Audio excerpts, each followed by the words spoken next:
Hola, buenas tardes. Biblia abierta nuevamente. Después de estar pensando, bueno, hemos pasado una semana con un libro importante de los profetas, el libro de Zacarías, y entonces es el tiempo de ver con qué seguimos, pasar al Nuevo Testamento y encontrar algo que sea quizás distinto. Por supuesto, en el Nuevo Testamento no tenemos libros proféticos, Apocalipsis, por supuesto, de alguna manera, pero es diferente.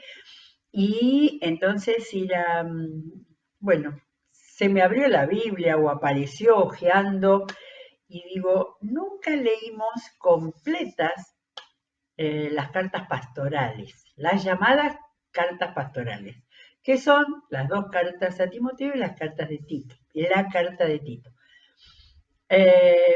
Quizás alguno piense que son cartas pastorales, entonces su contenido es para pastores y puedan ir quedando de lado en la lectura, pero ese es un tremendo error, porque vamos a empezar viendo quién es este Timoteo que nos aparece por tantos lugares a partir de el ministerio del apóstol Pablo, y también porque yo pensaba leyendo los primeros capítulos, es una carta corta, tiene 6 capítulos, pensaba cuántas cosas el apóstol iba mechando, ¿sí? No es prolijito todo un capítulo hablando de temas doctrinales y luego otro dando directivas para su función como pastor, líder de Timoteo. Está, creo decir, y no equivocarme demasiado, que él sentía de incluir alguna cosa acerca de la obra de Jesús o acerca de los problemas que estaban teniendo las iglesias en ese momento. Bueno, y va todo ahí. Por eso nos llama para que nuestra lectura sea comprensiva, que vayamos entendiendo, deteniéndonos, viendo, bueno, ahora cambió de tema y ver qué es lo que tengo que descubrir, ¿no? En algún momento hemos hablado de leer. Leer tiene que llevarnos a comprender o a entender, digamos, el verbo más común es entender, ¿no? Comprender tiene que llevarnos a, me está hablando a mí, qué me está diciendo, qué encuentro. ¿Conocido o no conocido? Cuando uno dice lo descubrí, no le había prestado atención nunca, bueno, eso es maravilloso y estamos permitiendo la obra del Señor, la obra del Espíritu Santo para que esa enseñanza se internalice en nuestras vidas. ¿Mm? Así que bueno, vamos a mirar la carta a Timoteo con algo que es importante, que es ver el contexto. Cuando dice algo y nosotros tenemos contexto en la misma Biblia, en este caso en el mismo Nuevo Testamento, es muy importante, porque nos abre la mirada, nos permite entender más cosas y nos permite entender por qué hablaba el apóstol Pablo de ciertas cosas. Pero y además, una carta como esta nos permite seguir conociendo más el corazón y la mente del apóstol Pablo, de ese gran hombre que Dios eligió. Y bueno, acá vamos a ver, porque hasta su testimonio está en esta carta dirigida a Timoteo. De manera que vamos a empezar por la primera carta a Timoteo. En las Biblias antiguas decía epístola a Timoteo, que era la palabra más importante, pero ahora directamente yo en mi Biblia tengo primera Timoteo, nada más. Y es evidente que esto es una carta. De manera que lo primero que hacemos es distinguir el género literario. Género literario, cartas. Y las cartas permiten un montón de cosas. Permiten enseñanza, pero permiten testimonio personal, temas que nos van a hacer mirar también la diferencia de culturas. Muy bien. Vamos a empezar a leerla. Pablo, y primero vamos a ver al apóstol Pablo cómo se presenta. Pablo, apóstol de Cristo Jesús, por mandato de Dios nuestro Salvador y de Cristo Jesús nuestra esperanza. Ya ahí es para quedarnos, ¿eh? Los que les gustan los devocionales, los temas así de meditación, bueno, acá, para pararse acá, en este tema de Él es apóstol de Jesús. Ese es el nombre, la designación, aquello que da base a su vida, la nueva vida que él tuvo desde que el Señor lo tiró al piso, ¿sí? Recuerden que en Hechos 9, donde cuenta la historia, no dice que lo tiró del caballo, dice que cayó al piso. Apóstol de Jesucristo por mandato de Dios, ¿sí? Acá menciona al Padre, nuestro Salvador y Cristo nuestra esperanza. Entonces acá está toda la obra de Dios, está acá. Por Jesucristo fuimos salvados y por Él nuestra esperanza. Y la palabra esperanza era muy importante. El apóstol Pablo no creo que la dijera así, como palabra muy conocida del lenguaje religioso. Para él la palabra esperanza, y en este tiempo, era algo muy, muy vivenciado. Bien, versículo 2, a Timoteo, mi verdadero hijo en la fe. Yo me quedé con eso, no lo había pensado parándome ahí. Mi verdadero hijo en la fe, es decir, verdadero porque era verdadero Timoteo, porque Pablo lo sentía como uno de sus líderes principales. Ahora, no sé por qué me fui al otro protagonista de esta serie de cartas pastorales, a Tito, y le dice lo mismo a Tito, ¿sí? Así que va para interpretación propia, pero evidentemente a ellos dos, a los cuales yo no sé si puedo decir a los únicos que le mandó cartas, porque seguramente se perdieron más cartas. Pero estas son las que el Señor quiso que quedaran y nos quedaran a nosotros. A Tito le dice lo mismo, de modo que los dos importantes de sus seguidores también, los llamaba, les decía que eran verdaderos, ¿sí? No solo para él, sino que había en ellos verdad, y por supuesto que así lo considera y así lo dice varias veces. La bendición que Dios el Padre y Cristo Jesús, nuestro Señor, te concedan gracia, misericordia y paz. Pablo muchas veces a las iglesias le decía gracia y paz, no mire, pero gracia, misericordia y paz te concedan, ¿sí? Eso quiere decir que es lo que el Señor puede conceder. Entonces, nosotros que no somos Timoteo y lo leemos también, podemos recibir esa bendición. Bueno, y acá viene lo que necesita contexto. Ahora, bueno, leo un poquito y después vamos al libro de los Hechos.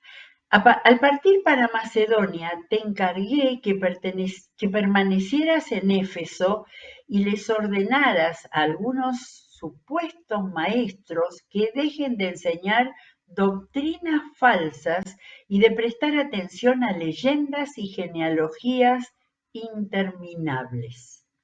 Bueno, acá hay que entender algunas cosas. También ver cómo uno se puede equivocar, como me equivoqué yo primero. Pero dije, vamos a ir al comienzo de la relación de Pablo con Timoteo. Hechos 16, segundo viaje de Pablo. Llegó Pablo a Derbe y después a Listra, en lo que hoy conocemos como Turquía, donde Pablo arrancaba desde Antioquía, subiendo a lo que era entonces era la provincia de Asia para los romanos, pero para nosotros ubicamos como Turquía hoy. Donde se encontró con un discípulo llamado Timoteo, hijo de una mujer judía creyente, pero de padre griego. Los hermanos en Listra y en Iconio hablaban bien de Timoteo, ya era conocido en varias iglesias. Así que Pablo decidió llevárselo, ¿sí? o sea, comentario de los hermanos, recomendación de los hermanos, y Pablo llevárselo en su segundo viaje misionero. Por causa de los judíos que vivían en aquella región, los circuncidó, pues todos sabían que su padre era griego. Y ustedes vieron cómo la gente habla y Pablo cuidaba todos los aspectos del testimonio. Al pasar por las ciudades, se entregaban los acuerdos tomados por los apóstoles y los ancianos de Jerusalén para que los pusieran en práctica. Este es un versículo, para mí por lo menos pasaba así. O sea, lo primero que iban haciendo, después en el capítulo 15, donde está la carta esa que mandaron los apóstoles de Jerusalén diciendo, no vuelvan locos a los gentiles con las prácticas judías que tienen que ver con el Antiguo Testamento y no con lo nuevo de Jesús. Entonces, Timoteo lo primero que hizo fue ser acompañante mientras iban por los pueblos predicando y entregando las cartas a las iglesias. Y hermoso versículo 16, 5, y así las iglesias se fortalecían en la fe y crecían en número día tras día. Qué excelente ese primer tiempo del ministerio del apóstol Pablo y del crecimiento de la iglesia.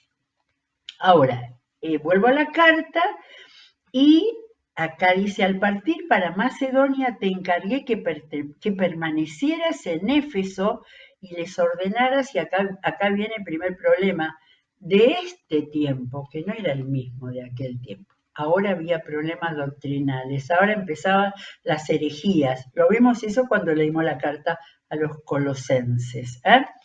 Ahora, quiero comentar cómo me equivoqué. Cuando habla de al partir para Macedonia, te encargué que permanecieras en Éfeso. Y, a ver, tengo el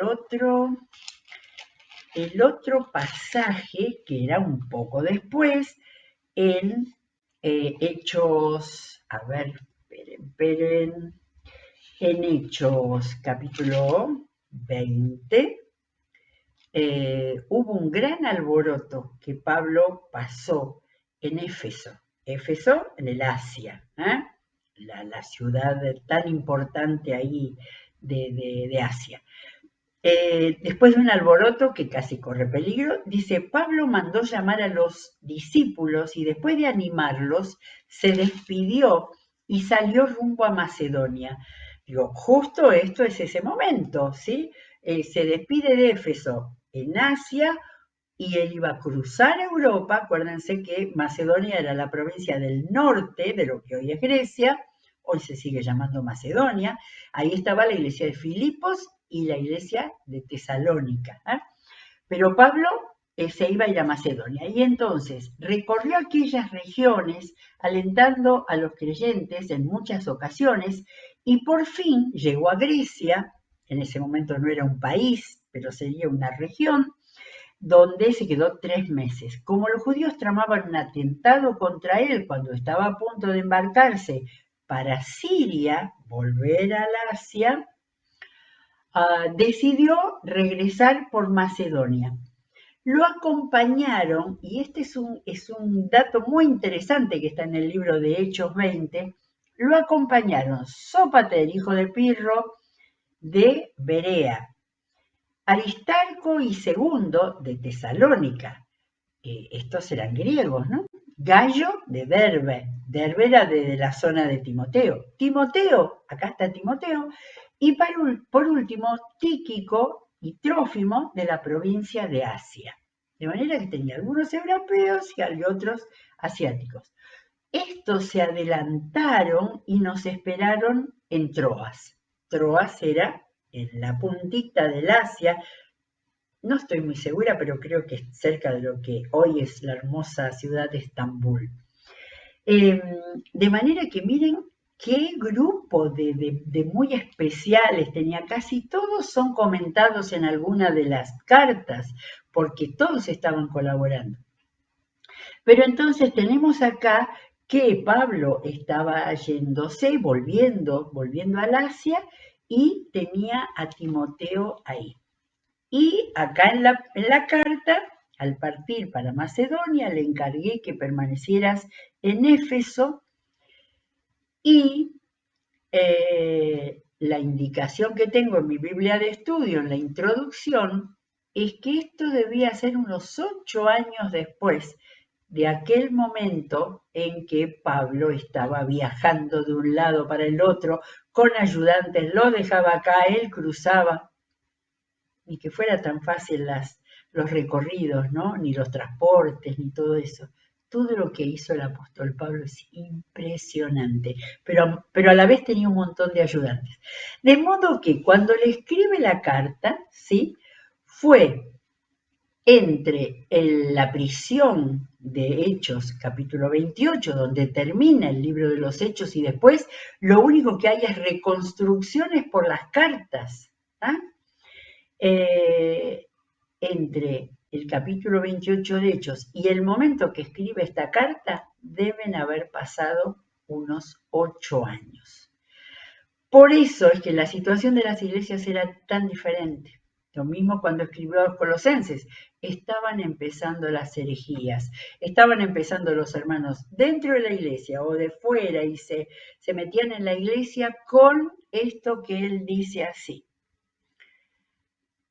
Te encargué que permanecieras en Éfeso, entonces encontramos a Timoteo en Éfeso, en Asia, y les ordenaras a algunos supuestos maestros que dejen de enseñar doctrinas falsas y de prestar atención a leyendas y genealogías interminables.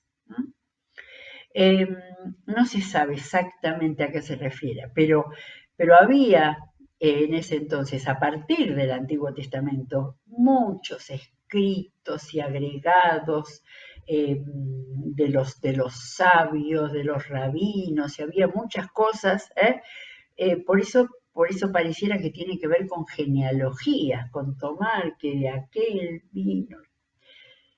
Lo que Pablo está viendo, hay confusión en la iglesia. Ese versículo en el capítulo 16, donde vimos que las iglesias estaban creciendo llenas de fe, ahora había problemas. Entonces, dice, esas cosas, leyendas y genealogías. Pablo era muy duro en hablar, ¿eh? Nunca decía las cosas suaves, de manera, no, era duro. Esas cosas provocan controversias en vez de llevar adelante la obra del Señor, que es por la fe. Debes hacerlo así para que, escuchemos, para que el amor brote de un corazón limpio, de una buena conciencia y de una fe sincera. Esto sería lo que tendría que tener cada creyente para enfrentar todas esas infiltraciones que estaban trayendo problemas a la iglesia. Lo del corazón limpio me hizo acordar Salmo 24, cuando dice, ¿quién puede subir al monte del Señor? ¿Quién puede estar en su lugar santo? Solo el de manos limpias y corazón puro. ¿Sí? Pablo tenía la Biblia y todo, es decir, ahora, para contrarrestar todas estas nuevas cosas que estaban trayendo problemas, corazón limpio, buena conciencia y una fe sincera. Algunos se han desviado de esa línea de conducta y se han enredado en discusiones inútiles. Eso es lo que se veía, eso era lo que el centro. Estaban empezando los creyentes con la Biblia, con el Antiguo, a discutir y hacer, saliendo de lo que Pablo está hablando de la fe más, dice fe sincera, la fe más sencilla, lo que habían recibido. Discusiones inútiles, así nomás, inútiles. Pretenden ser maestros de la ley. Habían llegado hasta ser maestros estos. Pero en verdad no saben de qué hablan ni entienden lo que con tanta seguridad afirman. Ahora bien, bueno, a ver, Pablo, ¿qué vas a decirle a Timoteo? Ya hiciste la introducción, ya le estás diciendo, te escribo porque hay estos problemas. Ahora bien, sabemos que la ley es buena si se aplica como es debido. Tengamos en cuenta que la ley no se ha instituido para los justos, sino para los desobedientes y rebeldes, para los impíos y pecadores, para los irreverentes y profanos. ¿Acaso rápidamente en todo lo que podía haber de pervertido, perverso, torcido, ¿sí? Es interesante todo. Primero, desobedientes y rebeldes a la ley.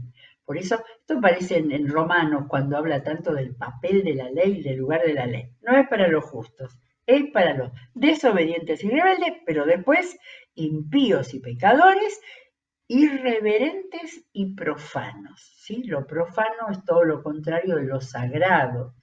O sea que posiblemente había muchas discusiones sobre las leyes y cuando habla de leyendas, claro que sí, había proliferado en la cultura antigua leyendas semi-religiosas, mitos.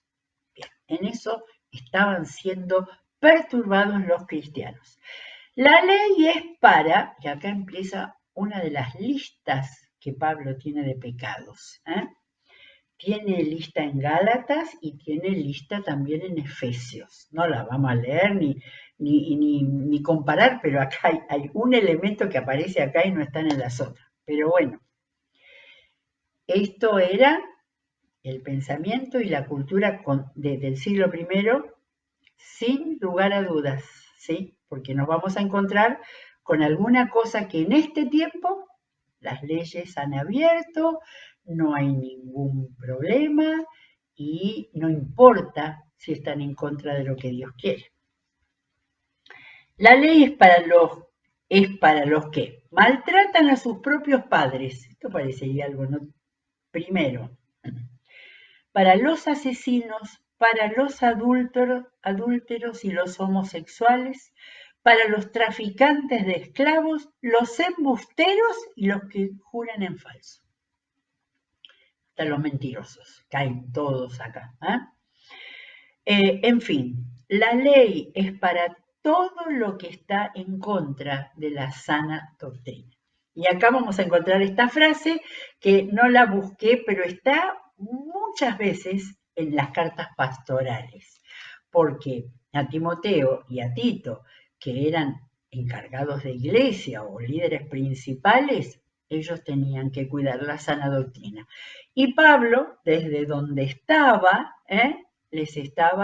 los estaba alentando a que esa fuera una tarea importante. Bien, ¿sigue con esto? No. Por suerte, algunas Biblias tienen subtítulos como para darse cuenta que ya está, enseñó el tema, la ley, el pecado. Doy gracias al que me fortalece, Cristo Jesús nuestro Señor, pues me consideró digno de confianza al ponerme a su servicio. Pablo no tenía nada de falsa humildad, nada. Él sabía y lo podía decir, me consideró digno de confianza al ponerme a su servicio. Pero vamos a ver ahora lo que dice. Anteriormente yo era un blasfemo, un perseguidor y un insolente, pero Dios tuvo misericordia de mí porque yo era un incrédulo y actuaba con ignorancia. Pero la gracia de nuestro Señor se derramó sobre mí con abundancia, junto con la fe y el amor que hay en Cristo Jesús. Cómo Pablo va marcando, la gracia, la fe y el amor. Vienen de Cristo Jesús, vienen de Él, ¿sí? Y se derramó en abundancia. Eso es algo que lo tenemos que recibir, no porque seamos pastores, pero recibir eso, que en la medida en que uno es parte de la iglesia, parte del cuerpo de Cristo, saber que la gracia, la fe y el amor de Él están en nosotros. Sigue Pablo porque viene, esta parte es un testimonio es testimonio de Él. Este mensaje es digno de crédito y merece ser aceptado por todos. acá él tiene que evangelizar. 2 puntos. Que Cristo Jesús vino al mundo para salvar a los pecadores y acá su gran acto de contrición, de arrepentimiento, de los cuales yo soy el primero. Muchas personas tienen este versículo separadito, pero este versículo viene después de que Pablo explica de que él ha recibido autoridad del Señor porque el Señor lo levantó de haber sido el peor de los hombres. Este mensaje es digno de crédito y merece ser aceptado por todos, que Cristo Jesús vino al mundo a salvar a los pecadores, de los cuales yo soy el primero. Pero precisamente por eso Dios fue misericordioso conmigo, a fin de que en mí, el peor de los pecadores, pudiera Cristo Jesús mostrar su infinita bondad. No sé si en alguna otra parte de las cartas hay este acto así de abrir el corazón y de hablar de lo que fue, de lo que el Señor hizo con él y saber que todo lo que puede hacer él, dice, así vengo a ser ejemplo para los que, creyendo en él, recibirán la vida eterna. Los que vengan de lo peor en sus vidas, cuando lleguen al Señor, tal como él, tal como fue con él, el Señor les dará la vida eterna y la vida nueva y les va a dar una misión diferente. Pablo ni se imaginaba todo lo que iba a tener que hacer por el Señor. Y termina este momento. Yo no sé si cuando empezaba él tenía ya el cronograma de la carta. A mí me parece que en el momento se abría, como en este caso, hablar de él y termina 1:17. Por tanto, al Rey eterno, inmortal, invisible, al único Dios, sea honor y gloria por los siglos de los siglos. Amén. Esto se llama doxología, cuando se estalla en un momento de adoración, de aclamación, y que también es una declaración de lo que él creía. ¿Sí? Cuando habla del Rey eterno, inmortal, invisible, único Dios. ¿Sí? Sea honor y gloria por los siglos de los siglos. Ahora, ese Rey eterno, inmortal, invisible, era el que se había hecho hombre en Jesucristo y inmediatamente antes había hablado que Él es el que vino para salvar y para dar vida eterna. Maravilloso. Pero no termina acá vuelve en sí, después de ese momento que él debe haber vivido mientras se escribía o dictaba, ¿no? Sabemos que muchas veces Pablo dictaba. Timoteo, hijo mío, te doy este encargo porque tengo en cuenta las profecías que antes se hicieron acerca de ti. Nosotros no sabemos que lo que dice que era muy bien ponderado por las iglesias de toda una región, pero hubo profecías que algunos hermanos profetas dentro de la iglesia con el don de profecía hicieron sobre él. Deseo que, y acá vienen grandes frases, deseo que, apoyado en ellas, o sea, apoyado en esas profecías, ¿qué le pide?